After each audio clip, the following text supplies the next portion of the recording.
하나님 말씀 보겠습니다. 마태복음 5장 21절에서 26절입니다. 신약 6쪽입니다. 마태복음 5장 21절에서 26절 함께 교도하시겠습니다. 21절 제가 먼저 읽습니다. 옛사람에게 말한 바 살인하지 말라. 누구든지 살인하면 심판을 받게 되리라 하였다는 것을 너희가 들었으나 나는 너희에게 이르노니 형제에게 노하는 자마다 심판을 받게 되고 형제를 제어하여 나가라 하는 자는 공의에 접견하게 되고 미련한 놈이라 하는 자는 지옥불에 들어가게 되리라. 그러므로 예물을 제단에 드리려다가 거기서 내 형제에게 원망들을 만한 일이 있는 것이 생각나라. 예물을 제단하고 먼저 가서 형제와 화목하고 또 의에 와서 예물을 드리라. 너를 고발하는 자와 함께 길에 있을 때에 급히 사와하라. 그 고발하는 자가 너를 재판관에게 내어주고 재판관이 영리에게 내어주고 옥에 가둘까 염려하라. 진실로 너희에게 이르노니 내가 한 번이라도 한 일이 없이 나아가기 전에 결코 거기서 나오지 아니라. 아멘. 우리 전우자로 인사하시죠. 한 주 평안하셨습니까?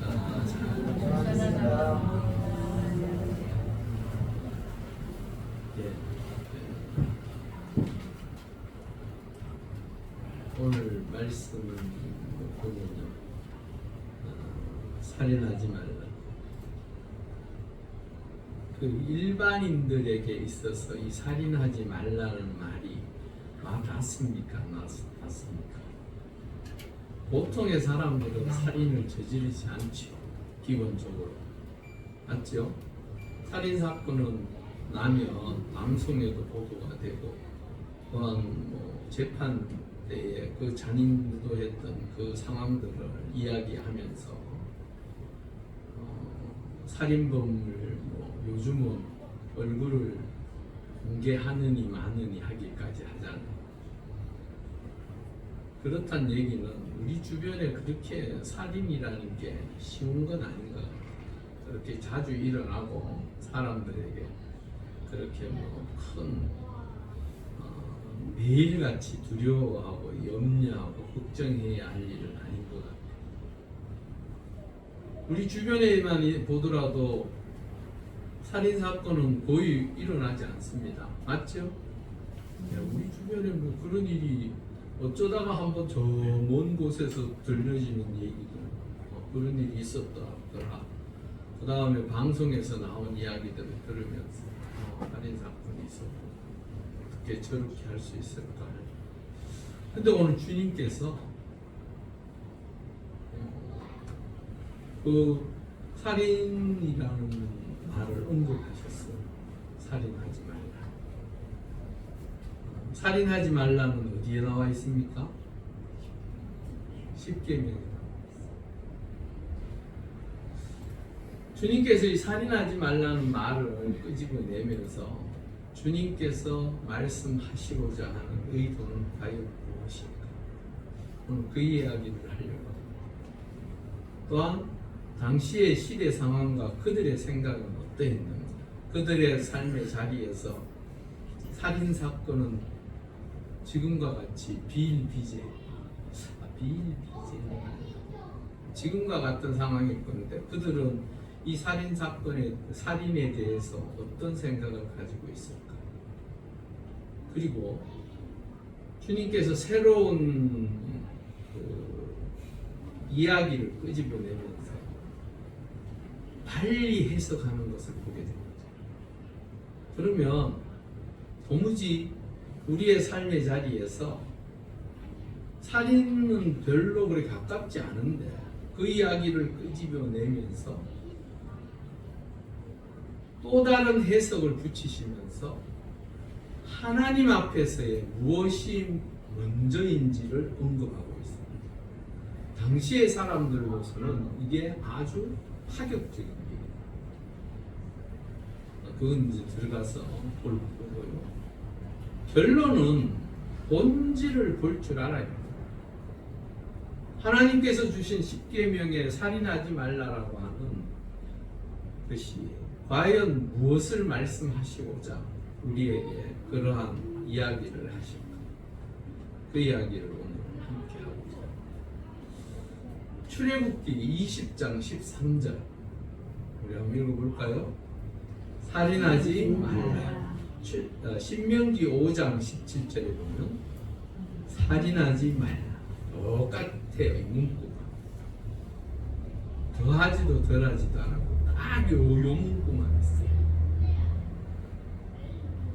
그런데 이 21절에 보면 옛 사람에게 말한 바 살인하지 말라. 누구든지 살인하면 심판을 받게 되리라 하였다는 것을 너희가 들었습니다. 여기 뭐가 덧붙여진 것 같아요? 심판을 받게 되리라는 말이 덧붙여 있어요. 그 말 십계명이 세월을 흘러서 내려오면서 거기에 심판을 받게 되리라는 말이 덧붙여 있어요. 사람들은 왜 이 심판을 받는다라는 얘기를 할까요? 심판은 누가 하는 겁니까? 하나님이 하시는 거예요. 십계명 누가 주신 거예요?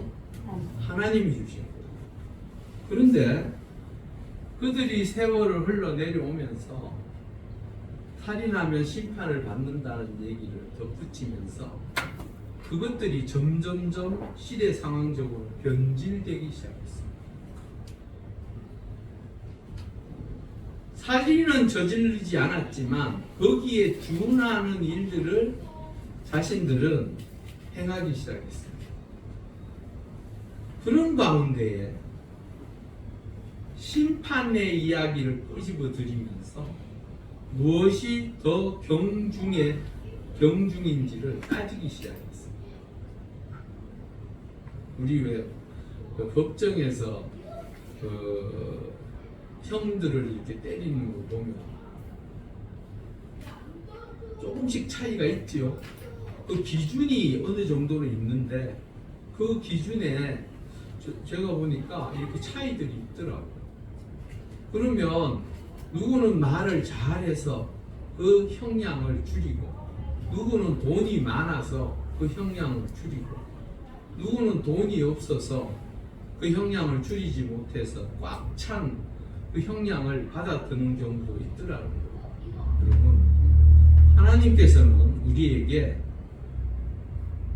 정확하게 살인하지 말라라고 말씀하고 있어요. 그러면 왜 이런 말씀을 하셨을까? 이 창세기 1장 26절에서 27절 읽어보겠습니다. 하나님이 이르시되 우리의 형상을 따라 우리의 모양대로 우리가 사람을 만들고 그들로 바다의 물고기와 하늘의 새와 가축과 온 땅과 땅에 기는 모든 것을 다스리게 하자 하시고 하나님이 자기 형상 곧 하나님의 형상대로 사람을 창조하시되 남자와 여자를 창조하시고. 우리는 어떻게 지어진 자라고요? 하나님의 형상을 따라서 하나님의 모양대로 만들어졌다라고 성경 이야기합니다. 그러기에 우리의 생명의 주권은 누구에게 있습니까? 하나님께 있습니다. 그런데 그 생명의 주권이 하나님께 있음에도 불구하고 살인을 저지른다라는 것은 하나님의 주권을 빼앗는 결과가 하나님께서 창조하시고 하나님께서 보시기에 너무나도 좋았다라고 하였던 그 사람을 죽이는 것이고 하나님 앞에 크나큰 범죄입니다.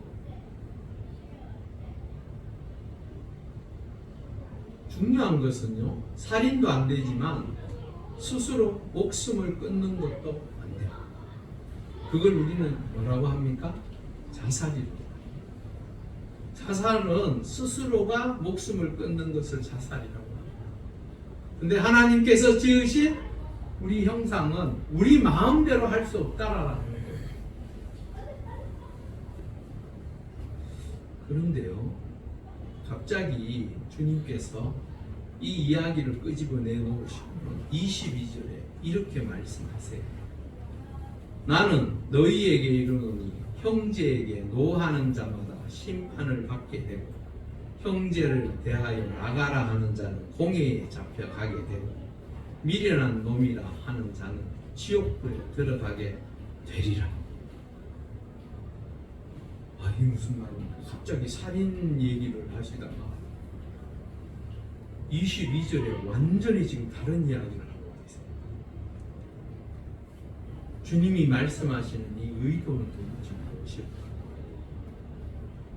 먼저 그 뜻을 한번 우리 살펴봤으면 좋겠습니다.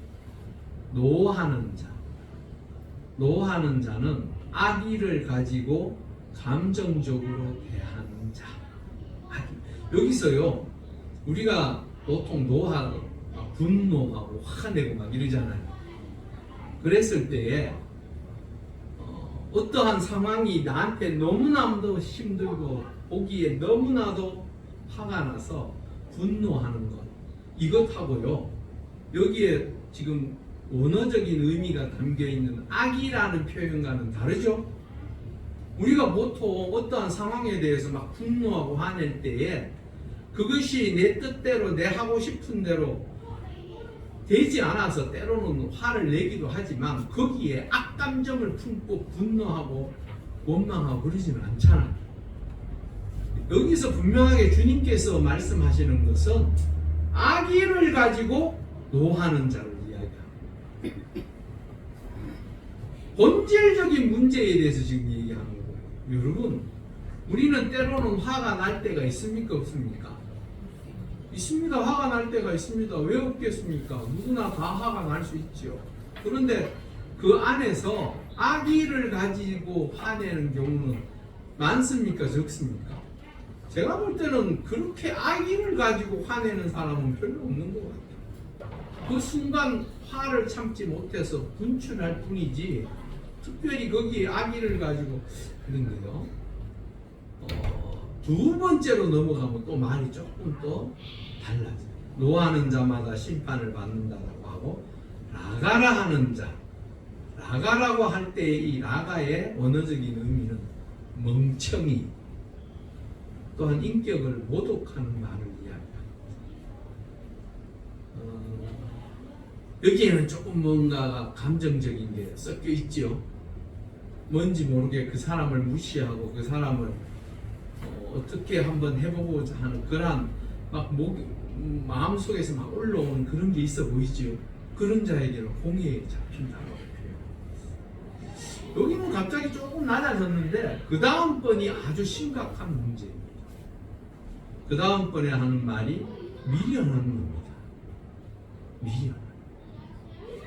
하나님 앞에서 가치 없는 자. 가치. 이거는요, 그냥 우리가 보통 이야기하면서 말하는 그러한 뜻이 아닙니다. 하나님 앞에 가치 없는 자다. 여러분, 우리가 하나님의 은혜 가운데 예수 그리스도로 말미암아 주의 자녀, 주의 백성이 되어졌습니다. 우리는 하나님께서 주 예수 그리스도, 당신의 아들을 통하여 살리신 하나님 앞에서 가치 있고 귀한 존재인 줄 믿습니다. 믿으시죠? 예. 여러분은 하나님 앞에서 귀한 존재로 세워진 사람, 하나님께서 가치 있게 여기시는 사람. 그런데 그 사람을 향해서 너는 하나님 앞에 가치 없는 자다. 특별히 이게 왜 문제가 되냐면요, 당시의 바리새인들과 서기관들, 그 종교 지도자들이요, 율법학자들이 우리가 율법을 당시 세계 속에서 그 나라 속에서 그 백성들 민족 안에서 율법을 지킬 때도 있고 못 지킬 때도 있지요. 누구나 다 완벽하게 율법을 지킬 수 있는 건 아니잖아요. 때로는 실수하면 율법을 어길 수도 있잖아요. 실수하지 않는 사람이 어디 있습니까? 누구나 실수할 수 있죠. 그런데요, 바리새인들은요, 어떤 사람들이었냐면 자신이 실수했을 때는 그냥 쉽게 넘어갔어요. 뭐 그럴 수 있지. 이래놓고는 백성들 가운데 누군가가 실수하면요 걸때같이 날개에 들어서 정죄하기 시작. 뭐라고요? 하나님 앞에서 이 가치 없는 미련한 놈이라고 저주했다.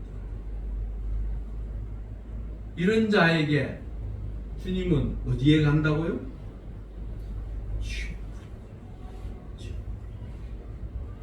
그 이야기를 들은 그 백성, 나는 오늘 뭘 하다가 잠깐 실수해서 이렇게 저질러진 건데, 그런 이야기를 들으면 이 백성의 마음이 어떨까요? 고통스럽죠. 왜? 종교국가니까.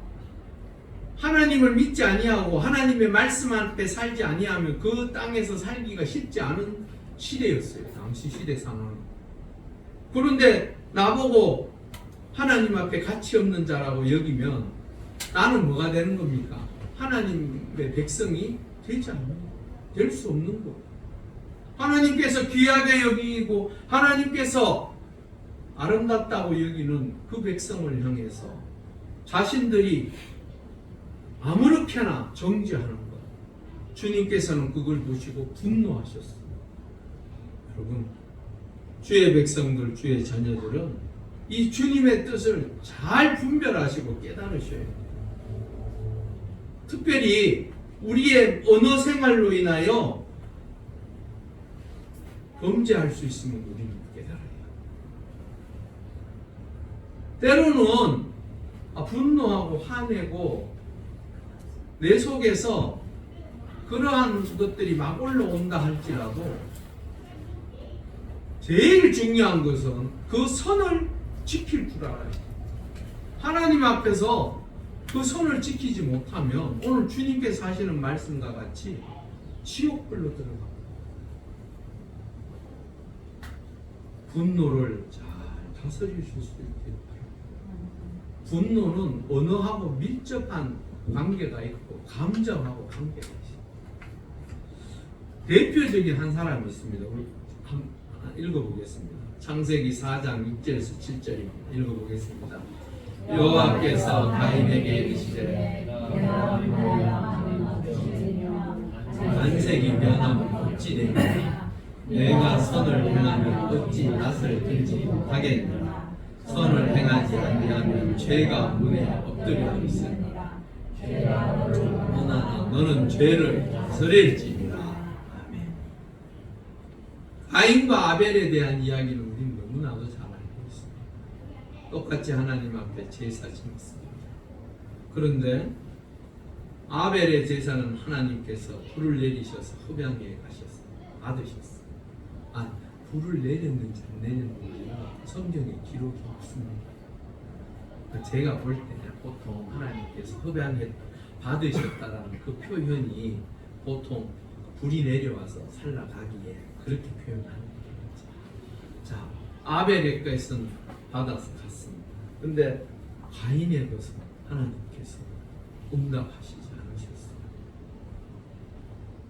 가인이요, 그 상황을 보고 이제 속에서 울그락울그락 분노가 치밀기 시작합니다. 이 안색이 변함이라는 건 그런 거죠. 아니, 아벨의 것은 받으면서 왜 내 건 안 받는데? 여러분, 이 분노의 첫 번째는요, 사실은 그 사람에 대해서 분노하는 것 같죠? 아닙니다. 이스라엘 백성들이요, 모세를 향하여 돌을 들고 죽이려고 하고 모세를 향하여 분노할 때에 하나님은 뭐라고 말씀하셨어요?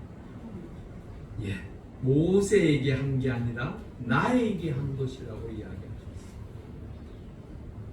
안색이 변함은 왜 하나님은 내 것은 안 받아주시나? 왜 내 것은 안 받고 저놈의 것은 받아주나? 이게 속으로 부글부글부글해서 올라옵니다. 그런데 하나님께서는 그에게 이렇게 이야기하십니다.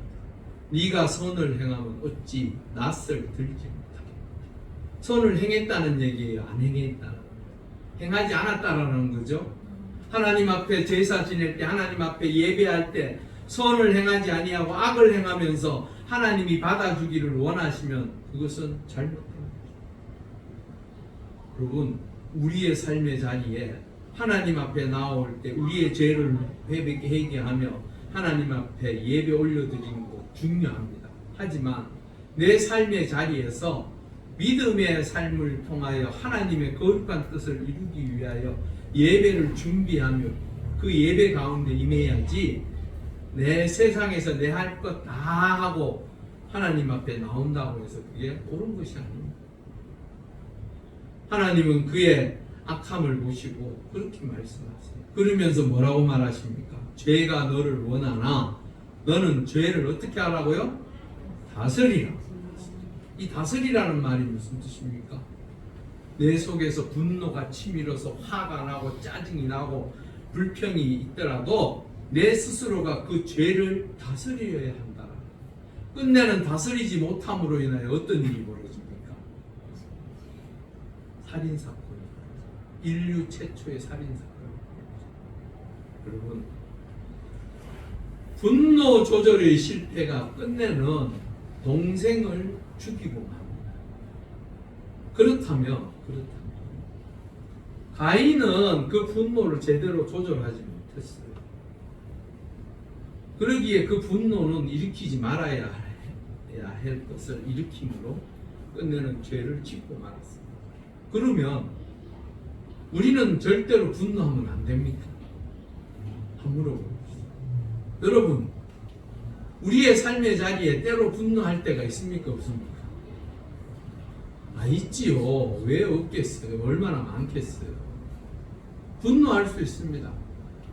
그러면 하나님께서 지금 가인에게 그 죄를 다스리라, 분노를 조절하라라고 말씀하시는 그 말씀을 하셨어요. 성경에는 그러한 말을 하고 있는데, 에베소서 4장 26절에서 27절 읽어보겠습니다. 분을 내어도 죄를 짓지 말며 해가 지도록 분을 품지 말고 마귀에게 틈을 주지 말라. 분을 바랄 수 있다고 했습니까? 없다고 했습니까? 있다고 오늘 지금 속으로 분노해도 되네, 그런 뜻이 아닙니다. 분을 내어도 죄를 짓지 말라. 이게 무슨 말입니까? 참 어렵죠. 분노하면 내 입에서 별의별 얘기가 다 튀나옵니다. 맞죠? 별의별 소리가 다 나와서 상대편을 힘들게 하고 어렵게 합니다. 죄를 짓지 아니하면 하려면 어떻게 해야 하는가? 내 혼자서 삭혀요. 그거 어쩔 수가 없어요. 가인의 그 분노를 하나님은 스스로 다스리라고 말씀하셨어요. 여러분, 내 속에 때로는 분노가 올라와서 나를 힘들게 하고 어렵게 하지만 그것을 잘 다스려서 죄를 짓지 않기를 바랍니다. 그리고 해가 지도록 분을 품지 말라. 그 다음 날까지 그 분을 가지고 살지 말라라는 거예요. 왜? 끝내는 마귀에게 틈을 주기 때문에. 그 분노로 인하여 끝내는 그 분노의 대상을 향해서 잘못된 짓을 하게 되고 있다. 그게 바로 누구라고요? 가인. 다스리라고 했고 틈을 주지 말라고 말씀하심에도 불구하고 그는 그 스스로의 분노를 다스리지를 못했어요. 그래서 조용한 들판으로 동생을 불러내서 죽였어요. 분을 처리하는 옳은 방법을 에베소서 4장 31절에서 32절 말하고 있습니다. 우리 한번 읽어보겠습니다. 너희는 모든 악독과 노함과 분냄과 떠드는 것과 비방하는 것을 모든 악의와 함께 버리고 서로 친절하게 하며 불쌍히 여기며 서로 용서하기를 하나님이 그리스도 안에서 너희를 용서하신가 같이 하라. 분노를 어떻게 하라고요? 악의와 함께 버리라. 버리는 거 참 어렵죠. 이게 버리기가 쉽지 않아요. 그런데 하나님이 그리스도 안에서 너희를 용서하신 같이 하라. 왜? 하나님이 너를 향해서도 분노하실 수 있었지만 분노하실 수 있잖아요. 왜? 내가 죄인이니까 당연히 하나님이 나를 향해서 분노하시고 나를 지옥불로 보내실 수도 있으셨어. 그런데도 하나님은 그 사랑을 통해서 우리를 구원하셨어요. 그러므로 너희들도 그렇게 하기를 원한다라고는 성경이 말하고 있어요. 분노하고 살인하고는 밀접한 관계가 있지요. 예전에요. 공중전화에서 한번 살인사건이 있은 적이 있죠. 왜 일면식도 없는 사람을 죽였어요. 왜 그랬냐고 그러니까 전화를 너무 오래 해서. 오래 하면 사실은 화나죠. 화 안 나는 사람이 어디 있겠습니까? 맞죠? 예전에는 공중전화 앞에서 길쭉 서 있었잖아요. 앞에 있는 사람이 정말로 한 3, 4분만 하고 다치면 그렇게 붙들고 1시간씩 있으면 뒤에 있는 사람은 속된 말로 분노가 올라오지요. 화가 나죠. 근데 그 사람에게는 그때 14분인가 13분밖에 안 됐다고 말하기는 좀 길긴 하지만 그것 때문에 분노가 치밀어서 그런 일을 저질렀다. 여러분, 분노라는 게 그렇게 무서워요. 내 감정을 조절하지 못하면 우리말에도 그런 말 있잖아요. 화가 나고 분노하는 것을 참을인자 3개만 있으면 뭘 면한다고요? 살인도 면한다. 그만큼 참는 게 그렇게 중요합니다. 그런데 우리는 참을 근거가 있습니다. 근거가. 우리는 그러한 상황 속에서 참을 수 있는 근거가 있어요. 그것이 무엇입니까? 하나님이 예수 그리스도를 통하여 우리를 용서하신 거지. 그렇게 우리도 행할 수 있어요. 그러기에 여러분들, 내가 둔해서 화가 나서 정말로 기분이 너무 언짢아서 내뱉기 전에 먼저 하나님께서 나를 사랑하신 것 같은 그 사랑을 다시 한번 기억하실 수 있기를 바랍니다.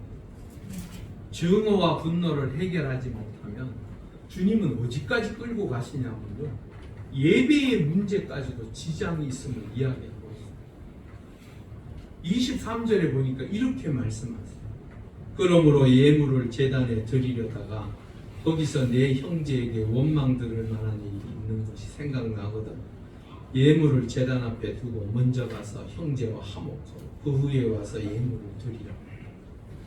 여러분, 하나님 앞에 예물 드리는 거 귀합니까? 귀하지 않습니까? 귀합니다. 사실은 이 이야기를 들었던 당시에 예루살렘에 있었던 많은 사람들은 속된 말로 기절할 정도의 이야기를 들었어요. 사실 그들의 머릿속에는 하나님 앞에 예배 드리기 위해서 어떠한 상황도 다 필요 없다. 하나님 앞에 예배 드리는 것이 가장 중요하다. 그렇게 여겼어요. 그런데 오늘 주님이 하시는 말씀이 뭐가 먼저인지를 지금 말씀하고 계세요. 참 어렵죠. 예배에 드리는 것 우리 귀하고 소중한 것입니다. 하나님 앞에 나와서 우리가 함께 하나님의 뜻을 찾으며 기도하고 성도가 함께 교제하는 것 중요한 것입니다. 그런데 주님은 그 예배보다도 더 우선적으로 해야 할 일을 우리에게 말씀하십니다. 그게 무엇입니까? 서로 화목하라. 용서하고 불쌍히 여기며 도둑을 주며 그 안에서 화목할 때 우리의 예배는 완전하여지는 줄 믿습니다. 주님께서 하시는 말씀은 예배를 드리지 말라라는 얘기가 아니에요. 예배를 드리기를 원한다면 먼저 형제와 함께 화목하도록 노력하고 힘쓰라. 그것이 더 중요하다고 말할 수는 없지만 예배를 위한 가장 귀한 방법의 하나의 통로라. 예배는 하나님 앞에 드려지는 것이고 살아계신 그 하나님의 은혜를 감사하며 찬양하는 것입니다. 그 하나님 앞에 나와서 다시 한번 내가 살아있음과 그 은혜의 역사를 누리는 귀한 시간입니다. 그런데 그러한 시간을 소망하고 그러한 시간을 기대한다면 먼저 형제와 화목하기를 요구하고 계십니다. 이거는 가히요 혁명적인 얘기. 당시의 사람들로서는 아마 깜짝 놀랐어요. 우리는 지금까지 그냥 하나님 앞에 나가서 예배만 드리면 내가 저 사람하고 뭘 어떻게 했든지 아무 상관없는 줄 알았더니 그렇지 않다.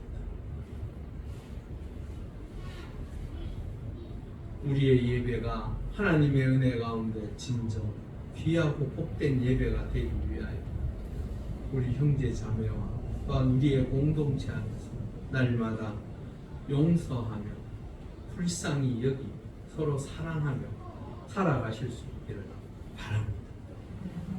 그러기에 마가복음 11장 25절 우리 한번 읽어볼까요? 서서 기도할 때에 아무에게나 혐의가 있거든 하늘에 계신 너희 아버지께서도 너희 허물을 사하여 주시리라 하십니다. 무슨 뜻인지 아시겠죠? 연결이 되지. 여러분 하나님 앞에 기도조차도 서로 용서하고 사랑하고 일상히 여기고 보듬어 줄 때에 그 기도가 응답되어지는 것입니다. 요한 1서 4장 20절 우리 한절 읽어보겠습니다. 누구든지 하나님을 사랑하노라 하고 그 형제를 미워하면 이는 거짓말하는 자니 보는 바 그 형제를 사랑하지 아니하는 자는 보지 못하는 바 하나님을 사랑할 수 없느니라.